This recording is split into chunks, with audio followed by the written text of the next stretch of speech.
In today's episode, Sarah asks, what are some good marketing conferences to go to next year? Well, this is the perennial question that people have typically at the end of the year when budgets are being set and you're trying to figure out what to ask for particular parts of your budget, like training, professional and development, etc. The answer is still the stock answer every year, which is it depends on your goals.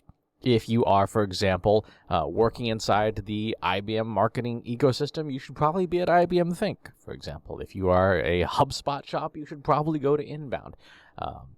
And the question really is, what are your professional development goals? If you are trying to learn one thing in depth, a conference is not the place to go. You should be looking at a course. If you are looking for a broad landscape perspective of a slice of your industry, or you want to network and meet tons of people, then yes, a conference is the best choice. For social media, obviously Social Media Marketing World, it would be the headline event to attend, and so would Jason Keith's Social Fresh. Those are two good events there. If you are a content marketer, you should be at Content Marketing World and the ContentTech Summit. If you are a B2B marketer, you should be at the MarketingProfs B2B Forum.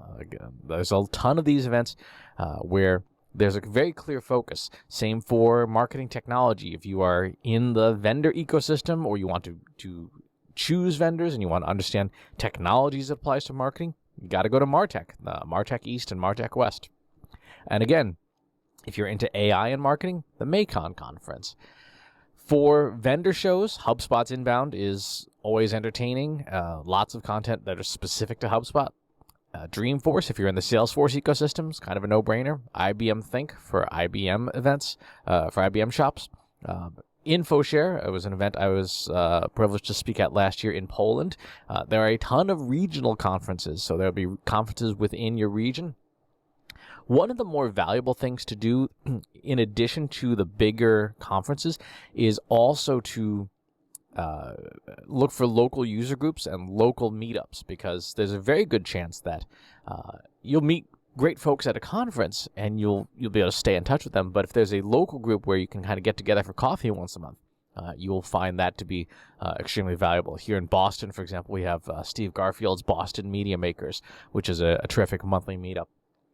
But whatever path you choose, just make sure that you're very clear on your goals. This is what I want to get.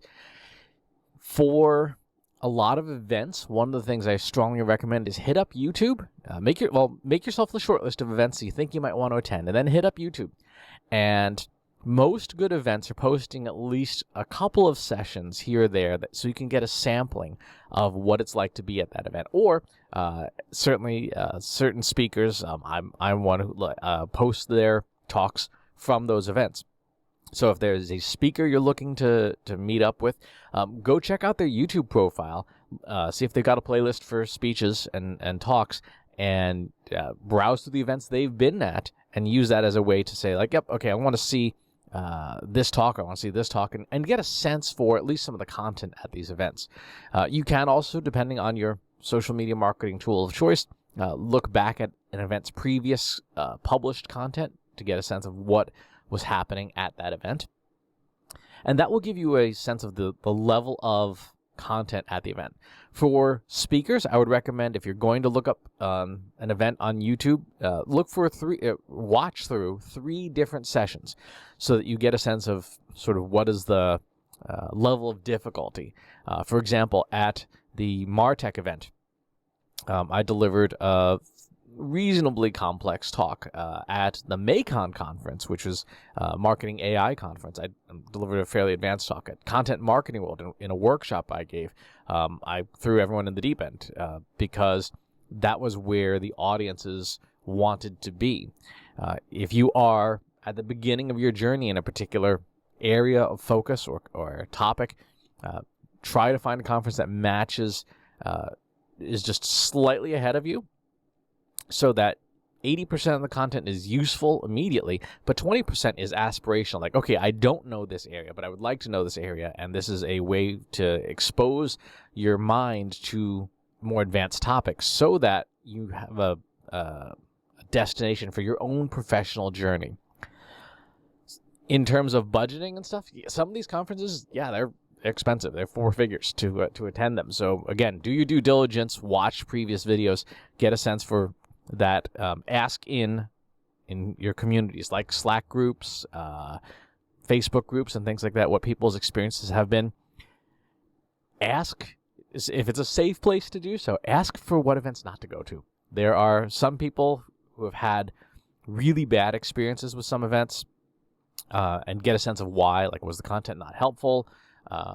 Were there other factors at play? There have been some events, I won't name names, but have had extremely inappropriate content, keynote speakers that were just offensive, and people felt that a conference was actively discriminatory against them and their perspective on the world. So be aware of that too. That's just as important a question to ask of what should you not go to? Where should you not go? And remember, the other thing that is really important, and I would encourage you to do, is between speakers and events, people are publishing content like crazy just to get eyeballs, right? Build yourself, I call it a conference in a box, right? Go through YouTube, collect sessions from individual conferences, and build your own event that you can take half a day at work or whatever when it's quiet, and watch the content. Watch different speakers that you like, and try and glean from them. This is something that I've always wanted to learn, and here's the content on YouTube, probably for free. So give that some thought as well. If you can't make it to an event because of budget, build your own with the content that's already out there and freely available from a lot of these events. So good question. Very, very common question. Know your goals. Use YouTube to get a sense of what's available. If a conference's content is not available on YouTube, you might want to give it a miss if they're not willing to share in some fashion. Because a lot of the knowledge that we share as speakers at these events, it ages out fast, right? There's not a whole lot of harm having last year's talk out there, because certainly for the work that I do in data science and AI, last month's content is out of date, right? So it's like, whoo, we'll just put that out there for an example of what people can see, but man, that's a little rusty. So give that some thought as well when you're judging a conference. Look at what they publish and look how generous they are to their community after the event. A lot of conferences, the really good ones, will say like, yeah, we're going to keep the content exclusive for the first 90 days or 6 months after the event, and then after that, we'll open stuff up. So that's the one person's answer. As always, if you have follow-up questions, please leave them in the box below. Subscribe to the YouTube channel and the newsletter, and I'll talk to you soon. Take care. Want help solving your company's data, analytics, and digital marketing problems? Visit trustinsights.ai today and let us know how we can help you.